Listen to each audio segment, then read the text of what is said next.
ચાલો સરસ મજાનું ફૂલ બનાવી દો. અદબ મોઢા ઉપર આંગળી. ચાલો આપણે શેના વિશે ભણીએ છીએ?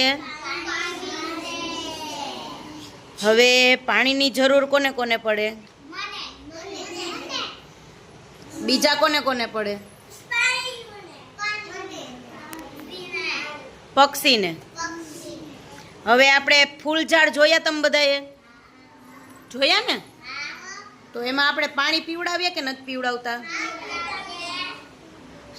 પાણી ન પીવડાવીએ તો શું થાય? અને પાણી પીવડાવીએ તો શું થાય? સરસ. પછી બધા પ્રાણી પક્ષી પાણી પીવે છે કે નથી પીતા? તમે બધા પાણી પીવ? આપણે પાણી ન પીએ તો શું થાય? ગળું સુકાઈ જાય.